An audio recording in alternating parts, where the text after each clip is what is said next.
Would you be willing to give up your life for a year just to find out where your food comes from and what it is you're putting into your body?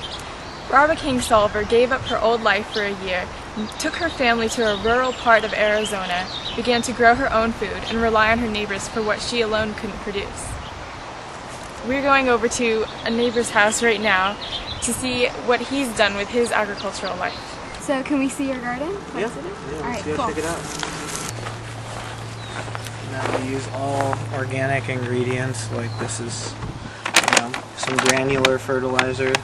When foods aren't in season, how do you get those foods? Like during the summer, if certain foods aren't available? We don't eat them. My wife and I don't buy tomatoes when there's not tomatoes. Whatever's not, locally found at a farmer's market, we pretty much won't eat it or try not to. Because you're voting every time you go shopping, you're voting with your dollar. Like, I'm gonna buy this, so that means they're gonna keep ordering it.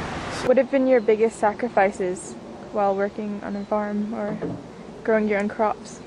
not being able to, scuba dive or free dive or go to the beach or ride a bike or... So you're talking time? Yeah, just leisure time, farming, gardening takes a lot of your time and, running your own business takes a lot of time, and so you don't really have too much leisurely time, but... Welcome to our organic cooking show, where we cook organically. Who'da thunk?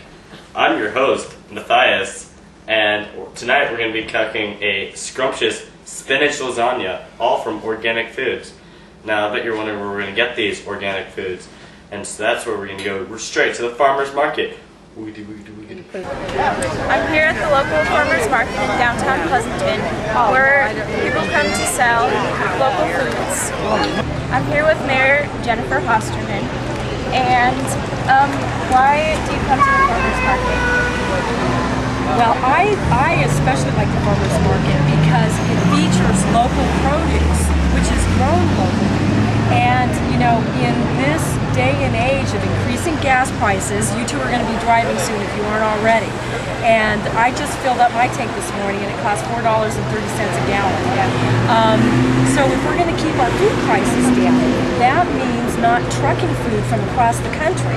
And that means instead of buying apples from the state of Washington, we ought to be buying apples from the state of California. If we want to be mindful of the environment, if we want to be mindful of climate change, if we want to reduce our carbon footprint, which means using less gas and traveling less on our freeway system, then it really is important that we take advantage of our local farmers markets and support our local farmers, which puts money in their pockets and keeps food prices down, and we're eating the best food that's available. Oh my god, our host apparently had a sex and race change. Okay, so now let's see what ingredients we need for the spinach lasagna.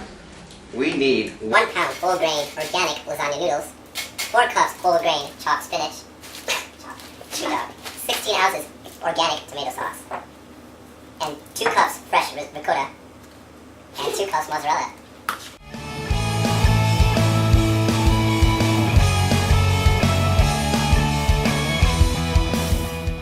Alright, now we put it in the oven.